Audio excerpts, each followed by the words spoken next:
का अभिर हा सभापर्व आणि भीष्मपर्व यामध्ये याचं वर्णन आलेले. सिंध प्रांतातले हे लोक आहेत. किरात मुलांध्र पुलिंद पुलकसा अभिर कंका यवना ठसा दया. यवन धर्म बहिष्कृत असलेला समाज म्हणजे सगळ्या प्रकारचा सर्वहारा समाज भागवताने मुक्त होतो. भागवतामध्ये कोणत्याही समाजातून आपण जरी आलो तरीसुद्धा भागवतामध्ये भगवंताच्या भक्तीचं सामर्थ्य असं आहे की ते आपल्याला मुक्त करतं. ये नेच पापा यदपाश्रया श्रया हा असा शब्द वापरला की ये नेच पापा कोणत्याही समाजातले जातीतले गटातले ज्ञानी अज्ञानी गिरीकंदरात राहणारे रानटी अवस्थेत राहणारे आदिवासी समाज जरी असला तरीसुद्धा तो भगवंताच्या एका भक्तीने मुक्त होतो. ये नेच पापा यदपाश्रया हा भगवंताच्या पायाचा आश्रय घेतला तर हे मुक्त होतात. या ठिकाणी हा सिद्धांत फार महत्त्वाचा आहे.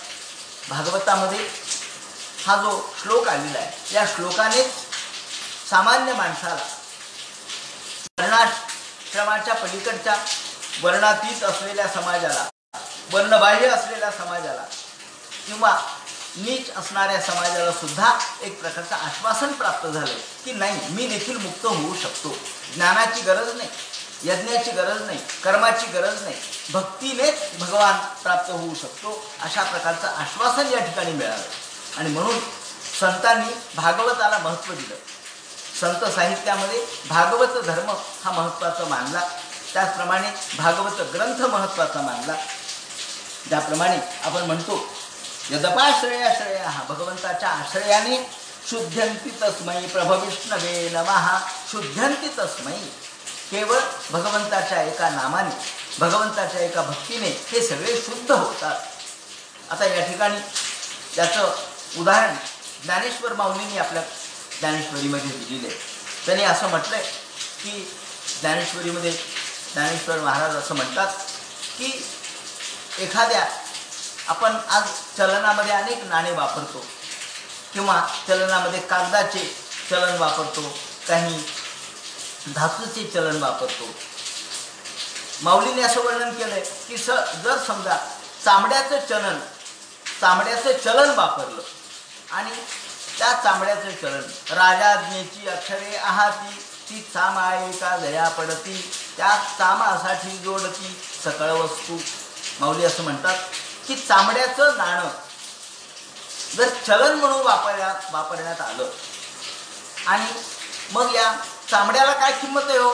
चामड्याला काहीच किंमत नाही. पण ते जर चामडं रुपयांचं झालं, 1000 रुपयाची नोट, 2000 रुपयाची नोट म्हणून जर चामडं वापरण्यात आलं तर लोक चामड्यासाठी धडपड करतील. म्हणून ते म्हणतात कशासाठी हो? तर चामड्याला महत्त्व का आलं? एरवी चामड्याला कोणी विचारणार नाही, चर्माला कोणी विचारणार नाही. मग चर्म म्हणजे चामडं. हे चामडं कधी महत्त्वाचं होईल? जर त्याच्यावर राजाज्ञेची अक्षरे आहाती, जर त्याच्यावर राजाचा शिक्का पडला, शिक्कामोर्तब झाला कोणाचा, गव्हर्नरची सही झाली, तर गव्हर्नरची सही झाली म्हणजे तो कागदसुद्धा 2000 रुपयाची नोट होतो, तो कागदसुद्धा मूल्यवान होतो. तर मग चामडं मूल्यवान का होणार नाही? राजाज्ञेची अक्षरे आहाती, राजाचे अक्षर मात्र त्यावरती उमटली पाहिजे. इथे राजा कोण आहे? भगवान हा राजा आहे. त्याचं नाम हे त्याचे अक्षर आहे. भगवंताच्या नामाची मुद्रा जर आपल्या चामड्यावर उमटली, चामडं म्हणजे आपलं चर्म, आपलं शरीर, आपला देह, म्हणजे आपण सतत भगवंताचं नामस्मरण करत गेलो तर आपल्या देहावरती भगवंताच्या नामाचं मुद्रण होतं, भगवंताचं नाव मुद्रित होतं. आणि मग असा जो कोणी असेल, कोणत्याही जाती धर्मातला असू द्या, राजाज्ञेची अक्षरे आहाती ती चामा एका दया पडती, त्या चामासाठी जोडती सकळ वस्तू. ज्याप्रमाणे गव्हर्नरची सही असलेला कागद तर भगवंताचं नाव असलेला हा शरीर, हे देह, त्याचं चर्म, त्याचं कातडं हे भक्त म्हणून का नाही गणलं जाणार? हे श्रेष्ठ म्हणून का नाही गणलं जाणार? म्हणून या ठिकाणी माऊलींनी असं उदाहरण दिलंय आणि हे उदाहरण या ठिकाणी लागू पडतं. कारण त्यांनी म्हटलंय यदपाश्रया श्रेया हा या लोकांनी जर भगवंताचा आश्रय घेतला, त्याच्या पायाचा आश्रय घेतला, म्हणजे नामामध्ये तो तल्लीन राहिला, तर शुद्धंती तस्मै, तो शुद्ध होतो, ते राहत नाही, मूल्य प्राप्त होतं. म्हणून स एष आत्मात्मवतारम, त्याप्रमाणे मग तो कोणत्याही धर्मातला असो, कोणत्याही समाजातला असू द्या. सुद्धा उदाहरण आपण लक्षात घेण्यासारखे. नामदेव महाराजांनी एका अभंगामध्ये मोठं सुंदर विवरण केलेलं आहे. त्या अभंगामध्ये उदाहरण नामदेवांचंच आहे, माझं मनचं नाहीये. नामदेव महाराज म्हणतात की एक राजा, एक दासी कामाला आहे. ती दास्यत्व करते, धुणं भांडी करते, धाडलोट करते, आणि ती दासी राजाच्याकडे दास्यत्व करता करता राजाचं मन तिच्याकडे गेलं आणि राजाने तिच्याबरोबर लग्न केलं.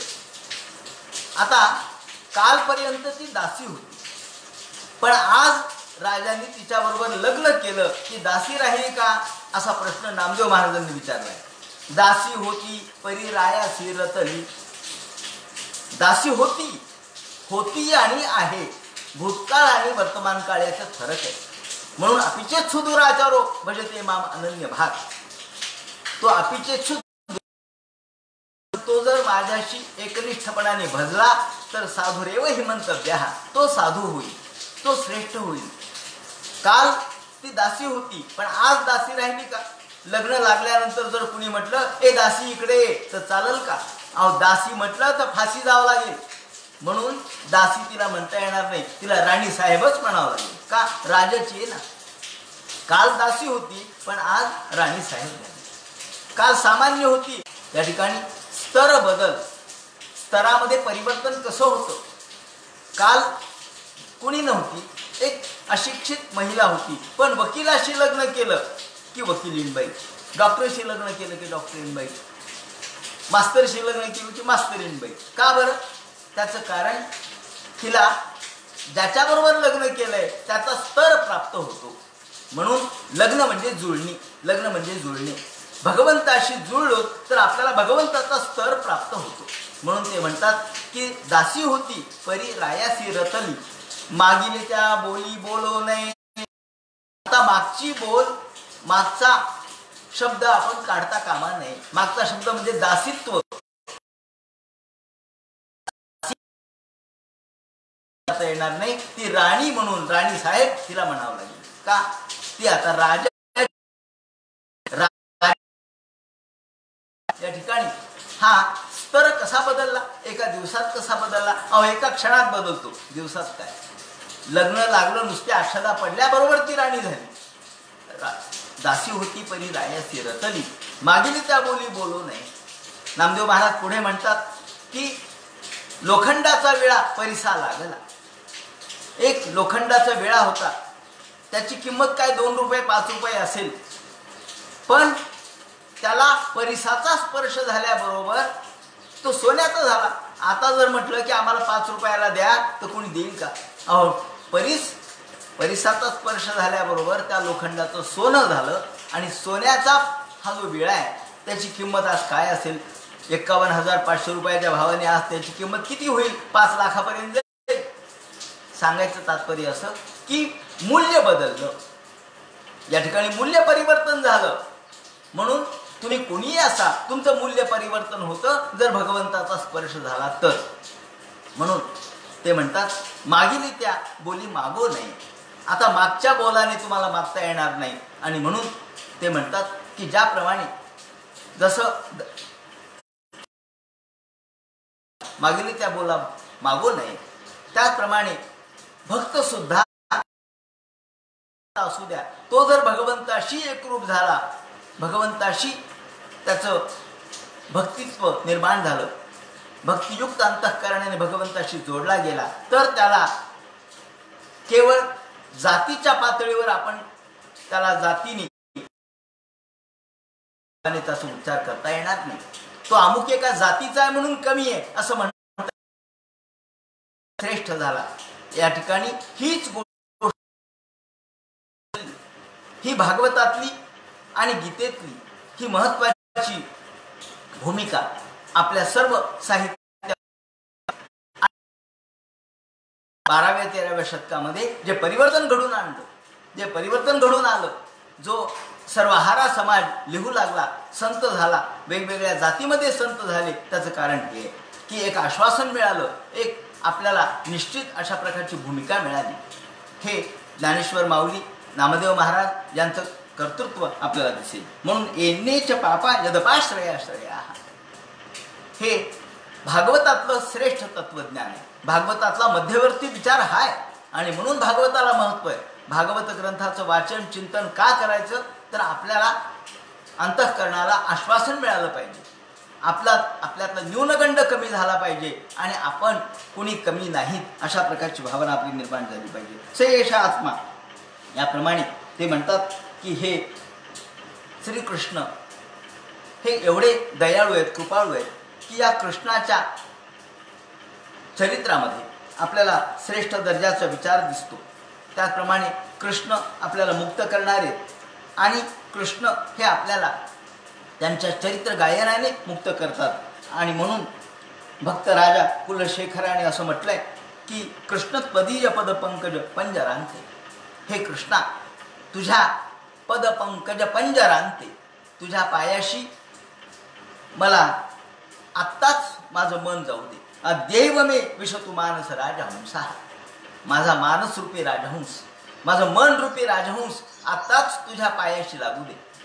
फार उशीर करता कामा नये, कारण उशीर केला तर वेळ निघून जाईल. म्हणून कृष्ण त्वदीय पद पंकज पंजरांते, हे कृष्णा तुझ्या पायाशी माझ्या मनाचा जो राजहंस आहे तो तुझ्या चरण कमलाशी लागू दे. कारण राजहंस हा कमल नाल किंवा कमलातले तंतू खात असतो. म्हणून प्राण प्रयाण समय कफपित्त वातई, आपण म्हणू आज करू, उद्या करू, परवा करू, भगवंताचं स्मरण हे आपण नंतर करू असा जर विचार केला तर ते योग्य नाही. कारण वेळ कधी निघून जाईल सांगता येत नाही, काळ कधी येईल सांगता येत नाही.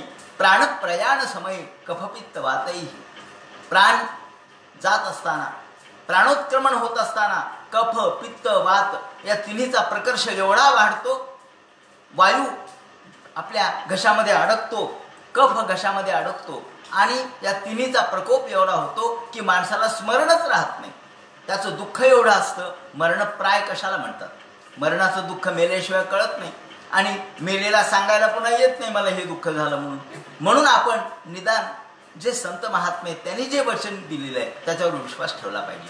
प्राण प्रयाण समय कफपित्त वातही, प्राण उत्क्रमण होताना कफ पित्त वात ह्यांचा प्रकोप वाढतो आणि कंठावरोधन, गळा दाबला जातो, कंठ दाबला जातो आणि कुणीतरी गळ्याला आवळलंय असं वाटतं, कुणीतरी सोडवा असं त्याला वाटतं, पण आता सोडवायला कुणीच नसतं. कारण तुम्ही ज्याचं स्मरण करायला पाहिजे त्याचं केलं नाही. तो भगवंत त्यातून मुक्त करू शकतो. विधौ स्मरण कुतस्ते, कंठ अवरुद्ध झाला, कंठ दाबला गेला, गळा आवळला गेला की मग आपण आपल्या दुःखात असतो. अहो दुःखामध्ये देवाचं स्मरण कुठलं आलं? दुःखामध्ये देवाचं स्मरण होत नाही. आपण आपल्या शारीरिक दुःखामध्ये व्यथित झालेलो देवाचं स्मरण कसं होईल? म्हणून आजच हे मना भगवंताच्या चरणापाशी लाग. म्हणून ते म्हणतात श्रेयःपती यज्ञपती प्रजापती. भगवान कसा आहे? तो प्रजापती आहे, तो लोकपती आहे. सगळीकडे पती शब्द वापरलाय. पती म्हणजे जसा पती म्हणजे नवरा, म्हणजे श्रेयःपती तो लक्ष्मीचा पती आहे. लक्ष्मी ही त्याच्या स्वाधीन आहे. पती या शब्दाचा अर्थ दुसरा असा आहे की पालन करणे. जो पालन करतो तो पती, जो रक्षण करतो तो पती. म्हणून जो पालन करतो, जो रक्षण करतो, जो संरक्षण करतो, जो आपल्याला योग्य पद्धतीने मार्गदर्शन करतो, असे अनेक अर्थ पती शब्दाचे. म्हणून श्रेयःपती यज्ञपती प्रजापती, यज्ञाचा तो भोगता आहे म्हणून तो यज्ञपती आहे. तो यज्ञ भोगणारा यज्ञभोग असा शब्द आपण वापरतो. देव हा यज्ञाचा भोगता आहे. प्रजापती आहे, तो सगळ्या विश्वाची निर्मिती त्याने केली आणि लोकपती आहे. पतिर्गतिश्चांधकवृष्णी सात्वताम. एवढंच कशाला? अहो सात्वत म्हणजे ज्या सत्व गुणयुक्त असणारे लोक आहेत त्या सात्वतांचा म्हणजे भक्तांचा तो वाली आहे, भक्तांचा तो रक्षण करताय. त्याचप्रमाणे यादवांचा देखील तो पती आहे आणि अंधकांचा पती आहे. अंधक वृष्णी हे त्या काळात ते कुल होते. याप्रमाणे वेगवेगळ्या प्रकारच्या लोकांचं विवरण या ठिकाणी केलेलं आहे. आणि समेव कुंदो भगवान प्रसिद्धताम, असा भगवान मला प्रसन्न हो, अशा भगवंताच्या चरणाशी माझं मन एकरूप हो, ज्या भगवंतांनी प्रचोदिता येन पुरा सरस्वती, ज्यांनी फार पूर्वी अगदी युगाच्या सुरुवातीला कृतयुगाच्या प्रारंभी सरस्वतीला आज्ञा दिली. प्रचोदिता येन पुरा सरस्वती वितन्वतोजस्य सतीं स्मृतिं हृदि, हृदयामध्ये अंतःकरणामध्ये प्रेरणा दिली. ज्या ब्रह्मदेवाला प्रेरणा दिली आणि सरस्वतीला सांगितलं यांच्या मुखामधून आपण प्रगट व्हा. म्हणून ब्रह्मदेव हे वेद निर्माण करू शकले, ब्रह्मदेव हे या विश्वाची निर्मिती करू शकले. सगळ्या प्रकारच्या अक्षरांची निर्मिती, अक्षर ब्रह्म ओम सारखा शब्द जो निर्माण झाला, अक्षर ब्रह्म तो निर्माण होऊ शकला. म्हणून आपण म्हणतो ना, देवी सरस्वती ही या वाचीची देवता आहे, वाणीची देवता आहे. आणि ही वाणीची देवता सरस्वती असल्यामुळं त्या सरस्वतीला भगवंतानी उद्युक्त केलं की तू जा आणि या ब्रह्मदेवाच्या मुखावर बस. असं म्हणतात की भगवंताच्या आज्ञेशिवाय काहीच होत नाही.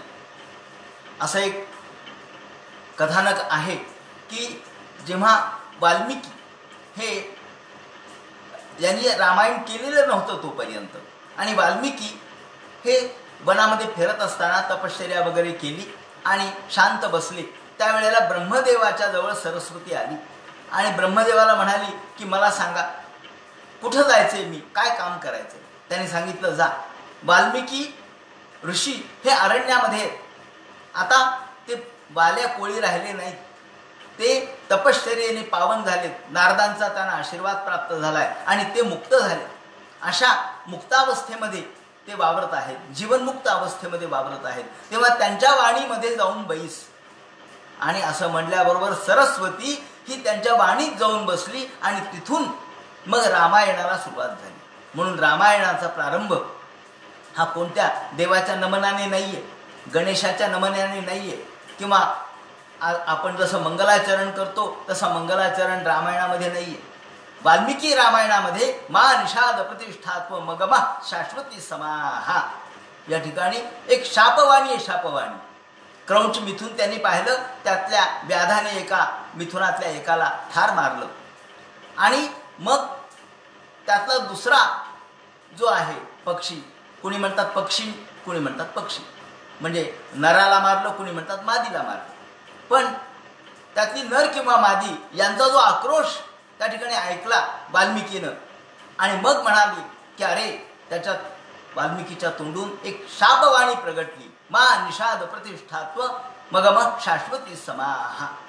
हे निषादा, तुला कधीच सुख मिळणार नाही, तुझ्या जीवनामध्ये तुला कधी आनंद मिळणार नाही. का तर तू एक मिथुन जे या ठिकाणी होतं त्यापैकी एकाला तू ठार मारलंस आणि मवधे काम मोहितम, अशा मिथुनापैकी एकाला मारल्यामुळं तुला कधीच समाधान मिळणार नाही. ही शापवाणी आहे. मग रामायणामध्ये रामायणाचा प्रारंभ शापवाणीने झाला. तिथे कुठे मंगलाचरण आहे? नाही, मंगलाचरण नाहीये. मग शापवाणीने जरी रामायणाची सुरुवात झालेली असली तरी रामायण हे आपल्याला मुक्त करणारं का ठरलं? तर शोक हा जरी त्यामध्ये सुरुवातीला प्रगटलेला असला तरी त्या शोकाला श्लोकत्व प्राप्त करून देण्याचं काम सरस्वतीने केलं. म्हणून सरस्वतीचा आशीर्वाद प्राप्त झाला आणि म्हणून तो शोक सुद्धा श्लोकत्व पावला. ती शापवाणी देखील आपल्याला शाप राहिलाच नाही, ती प्रसादवाणी ठरली. याप्रमाणे सांगायचं असं की सरस्वती देवीचा आशीर्वाद फार श्रेष्ठ आहे. म्हणून आपण देवा सरस्वतीची प्रार्थना करतो. प्रणो देवी सरस्वती वाजी भिरवाजी निवती धी नामवित्रवतू. ह्या सरस्वतीची प्रार्थना अशी आहे की प्रणो देवी सरस्वती वाजी भिरवाजी निवती, ही सरस्वती कशी आहे तर वाजी धीर वाजी निगती, ती एखाद्या घोड्याप्रमाणे चपल आहे. आणि धी नामवित्र बतू, ती बुद्धीच्यावरती अधिष्ठित झालेली आहे, बुद्धीला प्रेरणा देणारी आहे. आणि धी नाम अर्थात तिचं नाव बुद्धीला प्रेरणादायी अशी ही सरस्वती देवी. ही जर प्रसन्न झाली तरच माणूस वाणीने बोलू शकतो. साधं बोलणं वेगळं आणि सरस्वतीचं बोलणं म्हणजे प्रासादिक बोलणं, म्हणून प्रसाद हा त्याशिवाय प्राप्त होत नाही. साधं बोलणं वेगळं आणि प्रासादिकता वेगळी. ही प्रासादिकता सरस्वतीच्या आशीर्वादाने कृपेनेच प्राप्त होऊ शकते. म्हणून वाणीचे अनेक प्रकार त्यांनी सांगितलेले आहेत. त्या वाणीच्या अनेक प्रकारामध्ये त्यांनी म्हटलंय की ब्राह्मी तू भारती भाषा गीर्वाण वाणी सरस्वती. त्यामध्ये ब्राह्मी ब्रह्मदेवाला ज्या वाणीनं प्रेरित केलं बोलायला ती ब्राह्मी वाणी. आणि भारती ज्याला आपण आज संस्कृत भाषा म्हणतो, गीर्वाण म्हणतो, ती भारतीय. त्याप्रमाणे व्याहार यालाही भाषाच म्हणतात. लपितम उग बडबड करणे, लोक बडबड करतात ते शब्दाने, पण त्याला काय अर्थ असतो. म्हणून भाषितम वचनम वचा, भाषित वचन वच ब्राह्मी. त्याप्रमाणे भारती भाषा, गीर्वाण वाणी, व्याहार, लपित हे सगळे भाषेचे नावं आहेत. परंतु गीर्वाण म्हणजे संस्कृत भाषा जी श्रेष्ठ दर्जाची, जी देववाणी आपण मानतो. त्यानंतर देववाणी यासाठी म्हणायचं की याच्यात फार अल्प चुका आहेत. इतकी श्रेष्ठ दर्जाची ही वाणी की आज कॉम्प्युटरचे ज्ञानी म्हणतात की संगणकाला उपयुक्त भाषा कोणती असेल तर संस्कृत. का तर ती इतकी शुद्ध आहे, त्यामध्ये सगळ्या प्रकारच्या व्याकरणाची मांडणी केलेली आहे आणि व्याकरणामध्ये कुठेही चूक नाही. म्हणून थोडीही चूक नसणारी, अचूक असलेली जर भाषा कोणती असेल तर गीर्वाण. म्हणून व्याकरणाच्या दृष्टिकोनातून श्रेष्ठ आणि म्हणून संगणकाला उपयुक्त असणारी भाषा ही आहे. म्हणून त्या म्हणतात की स्वलक्षणा प्रादुर्भूत केला स्वतः. या सरस्वती वाणीची देवता या ब्रह्मदेवाकडे आली आणि भगवंताच्या म्हणण्याप्रमाणे तिने हृदयामध्ये त्याला प्रेरणा दिली. सतीम स्मृतीम हृदी म्हणजे हृदयामध्ये, हृदयात प्रेरणा होते. कारण वाणीचे जे 4 प्रकार आहेत, परा, पश्चंती, मध्यमा आणि वैखरी, त्यापैकी वैखरी ही जी आपण बोलतो, जी ऐकू येते, जी टेप होते, ती वाणी वैखरी आहे. ती तशी म्हटलं तर ती केवळ जड भाषा आहे. वैखरी ही जड आहे, पण सूक्ष्म भाषा जर कोणती असेल तर ती परा. आणि ही परा कुठे निर्माण होते तर अंतःकरणात निर्माण होते. ती बेंबीच्या ठिकाणी तिचं प्रगटीकरण आहे आणि म्हणून परा ही सर्वात श्रेष्ठ. पण परेला सुद्धा भगवान कळत नाही. परे ही परते बोलणे खुंटले वैखरी कैसेनी सांगे. माऊलींनी म्हटलंय की परेला सुद्धा, या परावाणीला सुद्धा देव कळत नाही, सांगता येत नाही, तर वैखरीनी कसा सांगणार. ती तर जड भाषा आहे. असो, ही अंतःकरणामध्ये प्रगट होणारी वाणी ही परा आहे आणि म्हणून हृदी असा शब्द वापरला आहे. समे ऋषीणा वृषभ प्रसिद्धताम, त्या भगवंताच्या अंतःकरणामध्ये म्हणजे ब्रह्मदेवाच्या अंतःकरणामध्ये ज्या भगवंतानी प्रेरणा दिली सरस्वतीला, स्वलक्षण, या ठिकाणी स्वलक्षणा असणारी ही वाणी प्रादुर्भूत केला स्वतः. आणि मग भगवंताला, ब्रह्मदेवाला सुद्धा ज्ञान प्राप्त झालं. भगवंताला ज्ञान प्राप्त झालं आणि भूतैर महद्भिर इमा पूर्व विभुर निमायशेते यद मूषम पुरुषाः. आणि हा भगवान कसा आहे तर भुंक्ते गुणान षोडशात्मकः, षोडशात्मकः, 16 गुण आणि 16 कला यांनी युक्त आहे. भगवान हा 16 गुण आणि 16 कला यांनी युक्त आहे. हे 16 गुण कोणते तर 5 विषयाचे गुण, 5 कार्याचे गुण, 5 वृत्तीचे गुण आणि 1 मन, याप्रमाणे 16 हे गुण आहेत. आणि कला कोणत्या 16 आहेत तर ज्ञानेंद्रिय हे 5, कर्मेंद्रिय 5, प्राण 5 आणि मन हे 16, याप्रमाणे याला कला म्हणतात. आणि हे गुण आहे. कला आणि गुण या दोघांच्या साह्याने म्हणून षोडशात्मक हे 16 आणि ते 16 अशा पद्धतीने भगवान भुंक्ते गुणान भगवान या गुणांनी प्रगट होतो. सोलंकृ शिष्ट भगवान बचांसी मे तस्मै भगवते वासुदेवाय वेदसे. म्हणून ही नमस्ते भगवते वासुदेवाय वेदसे पपुर्ज्ञानमयं सौम्या जन्मुखांबुरुहासवम्. ही भाषा कशी आहे, हे बोलणं कसं आहे, ज्या भगवंताच्या अंतःकरणात सरस्वतीने प्रेरणा दिली, सरस्वती प्रगट झाली आणि मग ब्रह्मदेव हे बोलू लागले किंवा ब्रह्मदेवाला सृष्टी रचनेची काही कल्पना मिळाली. ही सृष्टी रचना कशी करावी हे सरस्वतीच्या प्राकट्याशिवाय झालं नाही, भगवंताच्या कृपेशिवाय झालं नाही. म्हणून म्हणतात धाता यथा पूर्वमकल्पयत. धाता यथा पूर्वमकल्पयत आपण संध्येमध्ये म्हणतो, धाता यथा पूर्वमकल्पयत. म्हणजे धाता म्हणजे ब्रह्मदेव. ब्रह्मदेवानी पूर्वी कशा प्रकारची सृष्टी केली होती पूर्वीच्या युगात, हे चतुर्युग संपले, त्यानंतर बाकीच्या महाप्रलय झाला, 2 परार्ध संपले आणि पुन्हा तेवढंच आयुष्य ब्रह्मदेवाचं, जेवढं 2 परार्ध आयुष्य आहे तेवढीच त्याची रात्र असते. आणि त्यानंतर पुन्हा जेव्हा प्रगटीकरण झालं तेव्हा आपण झोपेतून उठल्यावर जसं क्षणभर आपल्याला काही गोष्टीचं स्मरण होत नाही, विस्मरण होतं आणि पुन्हा एकदा कुणीतरी आठवण करून द्यावी लागते.